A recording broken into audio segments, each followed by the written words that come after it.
5월 23일 월요일. 지금 누구와 통하십니까? 중국에서 여행할 때 일입니다. 깊숙한 마을로 들어가는 붐비는 버스 안에서 한 꼬마 아이를 무릎에 앉히게 되었습니다. 이 꼬마는 중국말을 전혀 못하는 위구르 아이였고 저 역시 위구르 말을 하나도 몰랐습니다. 하지만 몸짓과 그림만으로 우리는 버스를 타고 가는 16시간 동안 또 아이의 집에서 민박까지 하면서 배꼽 빠지게 웃고 놀았습니다. 떠나는 날 아이는 닭똥 같은 눈물을 흘렸고 아이 엄마는 제가 떠나지 못하도록 신발까지 감추었습니다. 말은 단 한마디도 몰랐지만 의사소통은 물론 마음까지 주고받았습니다. 어떻게 그럴 수 있었을까요? 제가 얻은 답은 아주 간단합니다.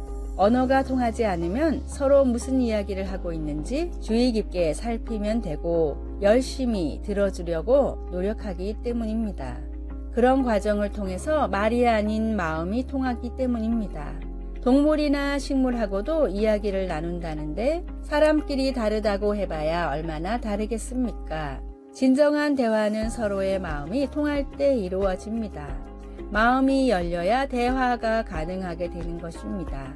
마음을 닫아버리면 아무리 많은 말을 해도 전혀 소용이 없습니다. 오늘의 말씀, 너희 말을 항상 은혜 가운데서 소금으로 맛을 냄과 같이 하라. 그리하면 각 사람에게 마땅히 대답할 것을 알리라.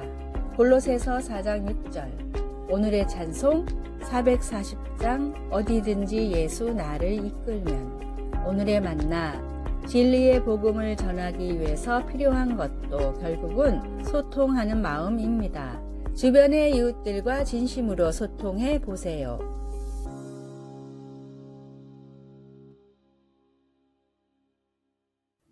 (5월 24일) 화요일.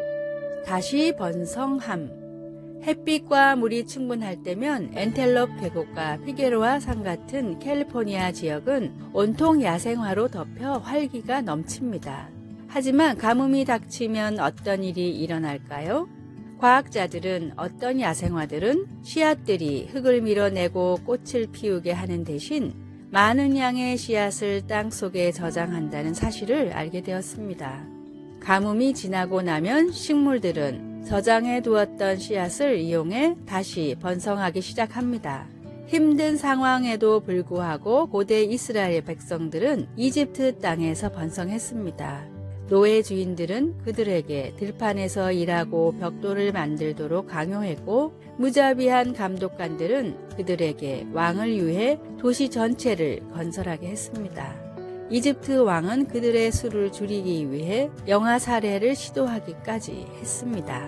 그러나 하나님께서 그들을 지켜주셨기 때문에 그들은 학대를 받을수록 더욱 번성하여 퍼져나갔습니다. 많은 성경학자들은 이집트에서 사는 동안 이스라엘 남자와 여자, 아이의 인구가 200만 명 혹은 그 이상까지 증가했다고 추정합니다. 당시 그의 백성들을 지키셨던 하나님이 오늘날 우리도 지키고 계십니다. 하나님은 어떤 환경에서도 우리를 도우실 수 있습니다. 말씀, 학대를 받을수록 더욱 번성하여 퍼져나가니. 출애굽기 1장 12절. 찬송 300장 내 맘이 낙심되며. 기도, 하나님 아버지, 때로는 앞으로 계속 나아가기가 너무 힘듭니다. 오늘 저의 필요를 채워주시고 성령님의 능력을 통해 견뎌낼 수 있도록 도와주소서. 아멘.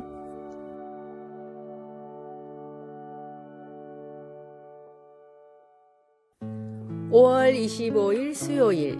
여전히 그대로인 것. 주사기는 19세기 중반 프랑스에서 발명됐습니다. 현대의학 기술 발전에 혁명을 일으킨 것으로 평가받는 주사기는 몸통과 피스톤 그리고 바늘로 이루어져 있습니다. 주사기가 개발된 뒤로부터 약 160년이 지나고 많은 기술들이 발전했지만 지금도 주사기는 그때와 거의 비슷한 형태와 구조로 이루어져 있습니다. 그 이유는 아무리 기술이 개발되고 새로운 이론들이 나와도 주사기는 초창기 그대로의 모습이 가장 효과적이기 때문입니다. 스피커 역시 마찬가지입니다. 과학기술은 눈부시게 발전하고 있고 스피커에서 사용되는 부품들도 계속해서 달라지지만 소리의 음역대를 나눠서 출력하는 방식만큼은 아직도 몇백 년 전의 방식인 투웨이 혹은 쓰리웨이 방식입니다. 음의 영역을 4개, 5개로 나눌 수도 있지만 몇 배의 돈을 들여 그렇게 한다 해도 기존의 방식과 큰 차이가 나지 않기 때문에 지금도 아무리 비싼 스피커라 하더라도 이 방식을 벗어나는 것들은 사실상 없습니다. 이 역시도 수백 년의 역사 동안 이 방식이 가장 효율적이라는 것이 증명됐기 때문입니다.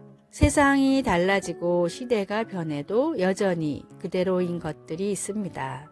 시대를 초월한 진리는 변해서도 안 되며 바꾸려고 해서도 안 됩니다. 예수님의 십자가로 완성된 복음이 바로 모든 인간들이 믿어야 할 만고불변의 진리임을 항상 기억하십시오. 오늘의 말씀, 예수 그리스도는 어제나 오늘이나 영원토록 동일하시니라. 히브리서 13장 8절.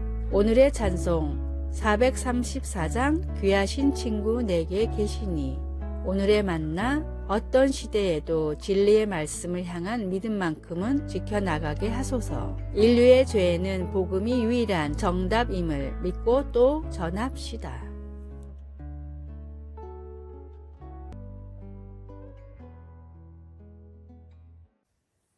5월 26일 목요일 현명한 건축업자. 본래 이름이 이사벨라 바움프리였던 소저너 트루스는 1797년 뉴욕주의 에소퍼스에서 노예로 태어났습니다. 그녀의 자녀들도 대부분 노예로 팔려갔지만 1826년 자유를 위해 딸 하나를 데리고 탈출하여 그녀의 자유를 위해 돈을 지불한 어느 가정에서 자유인으로 살았습니다. 그녀는 부당한 제도의 가족이 뿔뿔이 흩어지는 것을 그냥 보고만 있지 않고 법적인 조치를 취해 그의 어린 아들 피터를 찾아왔는데 이는 그 당시의 흑인 여성으로서는 놀랄 만한 성과였습니다. 그녀는 하나님의 도움 없이는 자녀를 키울 수 없다는 사실을 깨닫고 그리스도를 믿는 신자가 되었고 후에 하나님의 진리의 기초 위에 자신의 삶이 세워졌다는 것을 보여주기 위해 이름을 소저너 트루스로 바꿨습니다. 잠언 14장을 기록한 솔로몬 왕은 지혜로운 여인은 자기 집을 세우되 이와 반대로 미련한 여인은 자기 손으로 그것을 허느니라 라고 말합니다. 하나님이 주신 지혜 덕분에 소저너에게는 격동의 시기에도 안전한 피난처가 있었습니다. 우리에게는 불의로부터 자녀를 구해야 할 일이 전혀 없을지도 모르지만 우리도 소저너가 사용한 것과 같은 기초 위에 곧 하나님의 지혜 위에 우리의 집을 지을 수 있습니다. 말씀, 지혜로운 여인은 자기 집을 세우되 미련한 여인은 자기 손으로 그것을 허느니라. 잠언 14장 1절. 찬송 204장 주의 말씀 듣고서. 기도. 하나님 아버지, 아버지의 영광을 나타낼 영원한 유산을 남기기 위해 아버지의 지혜를 저희에게 내려주소서. 아멘.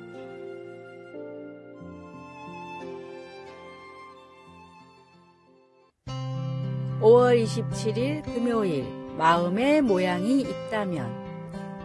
인디언들이 남긴 상형 문자 중에는 사람의 가슴 부분에 동그라미와 네모가 그려진 것들이 있습니다. 이 도형들은 사람들의 마음을 나타낸 것인데 하나같이 어린아이들의 마음은 네모로 어른들은 동그라미로 그려져 있습니다. 인디언들은 이 이유를 이렇게 설명합니다. 어린아이들은 작은 잘못을 저질러도 금방 뉘우칩니다. 양심의 가책을 받아 거짓말을 잘 못하고 금방 드러나기 때문입니다. 인디언들은 그 이유를 아이들의 마음은 네모로 되어 있어서 잘못을 하면 모서리에 찔려 참을 수가 없어서라고 생각했습니다. 반면에 그렇게 반복해서 죄를 짓고 잘못을 하다 보면 뾰족한 모서리가 닳아서 점점 동그래지는데 그래서 어른이 되면 더 이상 어린 시절과는 달리 거짓말을 해도 양심의 가책을 못 느끼고 잘못을 하고도 덮어두려는 경우가 많다고 생각했습니다. 우리의 어린 시절을 생각해도 비슷합니다.